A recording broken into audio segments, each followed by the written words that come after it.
रामराव जी के दो बच्चे थे, रूही और पवन। पवन बड़ा था और रूही छोटी थी।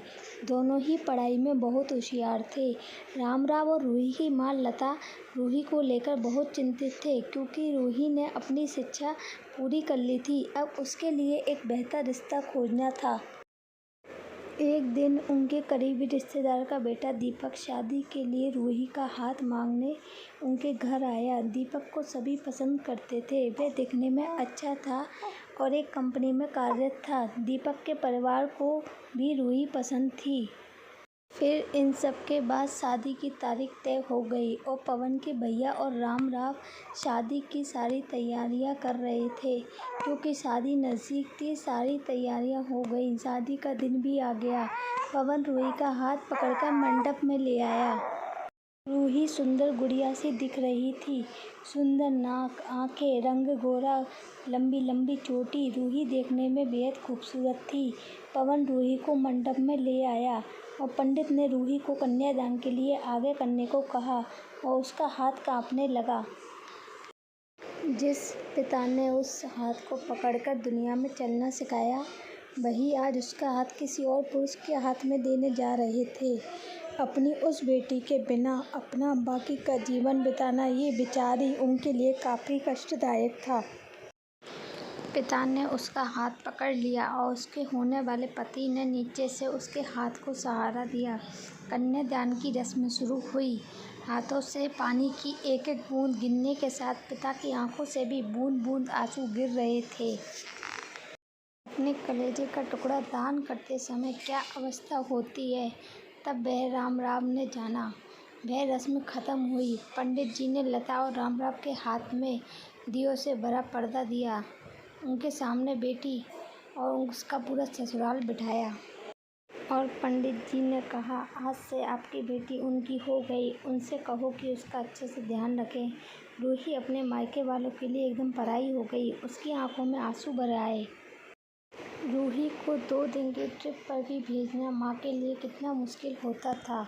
अब उनको हमेशा के लिए दूसरे के घर भेज दिया जाए और उसके अपने ही घर का मेहमान बना दिया जाए, यह बात अब माँ को समझ आ रही थी।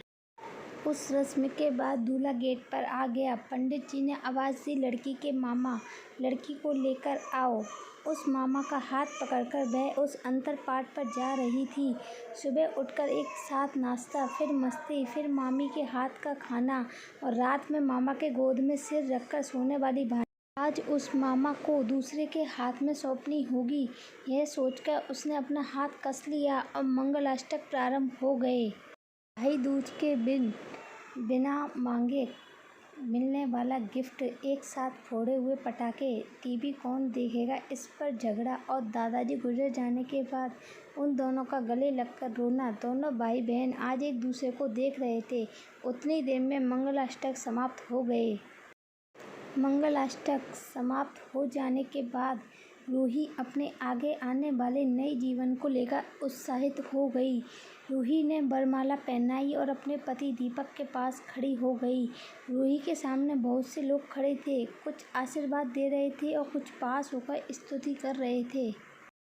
फोटो के लिए उसकी सहेलियां आईं। एक ने उसका हाथ पकड़ा, दूसरी ने उसका पल्लू अटका हुआ निकाला, तीसरी ने उसके आंसू पोंछे।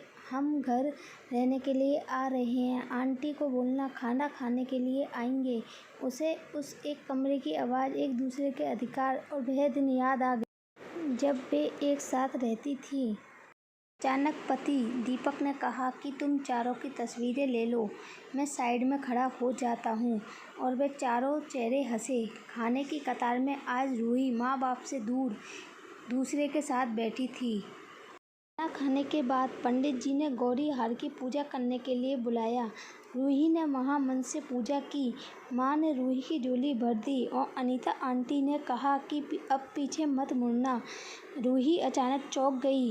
वह आगे बढ़ने लगी। इतने सालों से बच्चे की तरह पाले हुए उस चाचा का बांध टूट गया। स्कूल से घर वापस आने में देर हो जाने पर अस्वस्थ होने वाले वह चाचा जी, जन्मदिन पर 5-6 फ्रॉक उसके आगे लाकर रखने वाले चाचा जी, मैं नहीं आने वाली, आज घर में चाची के पास रहूँगी, कहकर रोने वाली वह आज हमेशा के लिए दूर चली जाएगी। रूही के दूसरे माँ बाप के रूप में चाचा चाची को भी यह बात सहन नहीं हो रही थी। उसकी पहचान आज बदल चुकी थी। हाथों की वे हरी चूड़ियाँ, पाँव में बिछियाँ और गले में मंगलसूत्र नए जीवन की राह दिखा रहे थे। सास का हाथ पकड़कर रूही उस फूलों से सजी गाड़ी में दीपक के साथ बैठी उस गाड़ी में खुश थी और उस गाड़ी के बाहर खड़े सभी लोग आंखों में आंसू लिए उसे अलविदा कर रहे थे। रूही बोली, मम्मी पापा आती हूँ मैं। बहुत मुश्किल होता है अपना कलेजा, अपना दिल अपने ही हाथों से बाहर निकालकर पराए हाथों में सौंपना, और वह अपने कलेजे को, अपने दिल को खुद के दिल से लगाकर रखेगा। फिर भी हर माता पिता इस मुश्किल काम का सपना देखते हैं लड़की के जन्म के बाद से ही।